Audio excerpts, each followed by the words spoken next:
नमस्कार किसान भाइयों, आज हम इस वीडियो में बात करने वाले हैं कि ठंडियों के मौसम में कौन सी फसल लगाई जाए जिससे आपको आने वाले समय में बहुत अच्छा मुनाफा आप कमा सकें। तो किसान भाइयों, ये फसल है खीरे की फसल। किसान भाइयों, अगर आप खीरे की फसल जनवरी में बोते हैं तो आने वाले 60 से 70 दिनों में आप पर एकड़ से 2 से 3 लाख रुपए का मुनाफा कमा लेते हैं। आज इस वीडियो में हम बात करेंगे खीरे की फसल के लिए आपको कौन से उपयुक्त बीजों का चयन करना है, किस समय कौन सी खाद डालनी है, कितनी सिंचाई करनी है और अपने खेत में कौन कौन से स्प्रे डालने हैं, खेत की तैयारी कैसे करनी है और किन किन बातों का महत्वपूर्ण बातों का ध्यान रखना है। तो किसान भाइयों, आप सभी का स्वागत है हमारे YouTube चैनल किसान वाला जंक्शन में। अभी तक अगर आप लोगों ने हमारे चैनल को लाइव और सब्सक्राइब नहीं किया है तो लाइव और सब्सक्राइब कर लीजिए। अगर हमारे द्वारा दी गई जानकारियां आपको अच्छी लगती हैं तो और दूसरे किसान भाइयों के साथ में इसको शेयर करिए ताकि वो लोग भी इन जानकारियों से अपना लाभ उठा सके और वो अपना उत्पादन बढ़ा सकें। अगर आप जनवरी के महीने के आखिरी तक खीरे की बिजाई करते हैं तो आप 20 से 25 हजार की लागत करके आप खीरे से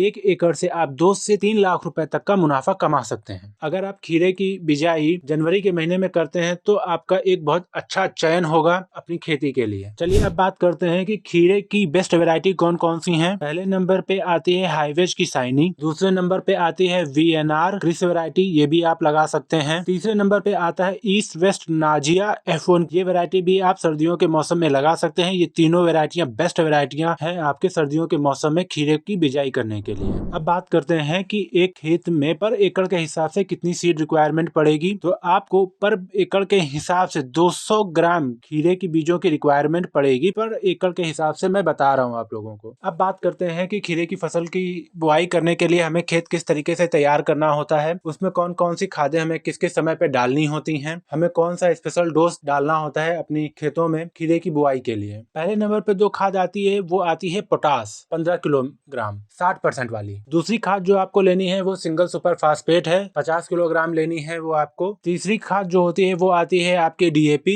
25 किलोग्राम। चौथी खाद जो आती है वो होती है गोबर की सड़ी गली खाद, वो आपको 1 से 2 ट्राली पर एकड़ के हिसाब से डालनी होती है। मैंने अभी तक आपको जितनी भी खादें बताई वो सब की सब आपको पर एकड़ के हिसाब से डालनी है। अब बात करते हैं कि खीरा की फसल किस तरीके से बोई जाए। तो आप लोगों को किसान भाइयों, खीरे की जो बीज होते हैं उन्हें डायरेक्टली अपने खेत में बो देने हैं। आपको 2 बीजों को लेना है और अपने खेत में बो देना है। पौधे की दूरी जो है 3 फीट रखनी है। लाइन की जो दूरी है वो 5 से लेके 5.5 फीट तक रखनी होती है। अब बात करते हैं कि खीरे की फसल में किस समय पे कौन सी खाद डालनी होती है। अगर सही समय पे खीरे की फसल में सही खाद ना पड़े तो पौधों में बहुत सारी बीमारियां पनप जाती हैं, पौधा हमारा हष्ट पुष्ट नहीं होता है, तो आगे चल के हमारे पौधों से उत्पादन जो होता है वो बहुत कम हो जाता है और हम बहुत बड़ा नुकसान झेल जाते हैं। किसान भाइयों, आपको पहली खाद जो है 15 दिन के अंदर डालनी होती है, जिसमें सबसे पहले नंबर पे जो खाद आती है वो आती है यूरिया खाद 25 किलो पर एकड़ के हिसाब से मैं आप लोगों को बता रहा हूँ। दूसरा माइक्रो न्यूट्रिएंट्स खाद 5 किलो पर एकड़ का और NPK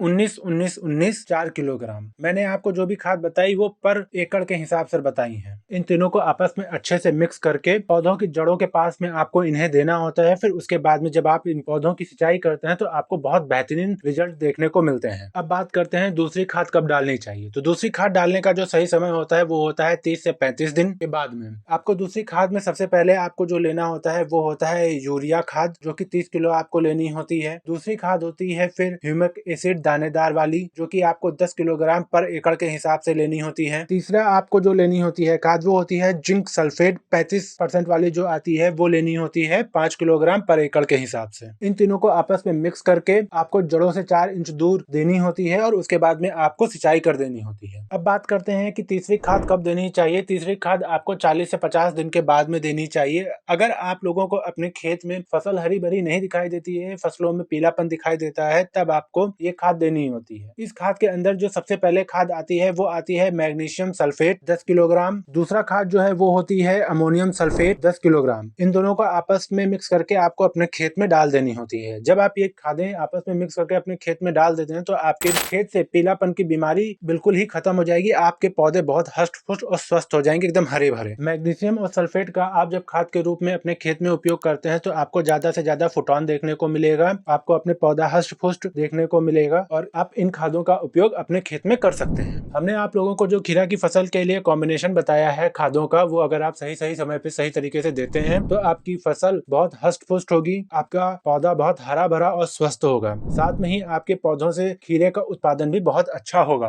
तो किसान भाइयों, आप इन कॉम्बिनेशन का उपयोग जरूर करें। अब बात करते हैं खीरे की फसल में लगने वाले कीटों के बारे में। जैसे सफेद सुंडी आ जाता है, व्हाइट रस आ जाता है, या फिर आपको रस चूसक कीट आ जाते हैं। इनके प्रकोप को कम करने के लिए आपको क्या करना होता है? तो हमारी फसल पे समय रहते इनको कंट्रोल करने के लिए आपको पहला स्प्रे करना होता है, जो 15 से 18 दिनों के अंदर अंदर कर लेना होता है, जिससे आप अपनी फसल को बहुत भारी नुकसान से बचा सकते हैं। तो फर्स्ट स्प्रे में आपको यूपीएल लांसर गोल्ड आपको लेना है 40 ग्राम पर एकड़ के हिसाब से। दूसरा कृषि रसायन की पोषक सुपर, जिसको आप पर एकड़ के हिसाब से 30 ml भी ले सकते हैं। तीसरे नंबर पे जो फंजीसाइड आता है वो आता है M45 मैनकोजेब, जो 75% वाला आता है, उसको लेना है 40 ग्राम पर एकड़ के हिसाब से। इन तीनों को 15 लीटर पानी में घोलकर आपको फर्स्ट स्प्रे करना चाहिए, जिससे आपके खीरे की फसल में लगने वाले कीटों की समस्याएं काफी हद तक नियंत्रण की जा सकती हैं। तो किसान भाइयों, अब बात करते हैं दूसरा स्प्रे कब करना होता है। दूसरा स्प्रे आपको 25 से 30 दिनों के अंदर करना होता है, और दूसरे स्प्रे के अंदर आपको कृषि रसायन का एका 10 ग्राम पर एकड़ के हिसाब से, दूसरा सिगांटा कराटे 25 ml, तीसरा एंट्राकोल 40 ग्राम, इन तीनों को 15 लीटर पानी के घोल में मिक्स करके स्प्रे करना होता है। मैं आपको ये पर एकड़ के हिसाब से बता रहा हूँ। किसान भाइयों, अब बात करते हैं थर्ड स्प्रे कब करना चाहिए। तो थर्ड स्प्रे आपको 40 से 45 दिन के अंदर करना होता है। थर्ड स्प्रे में आप लोगों को जो फंजीसाइड लेने हैं वो ये हैं, जिसमें पहला फंजीसाइड जो आता है वो आता है BASF एक्रोबेट कंप्लीट 50 ग्राम।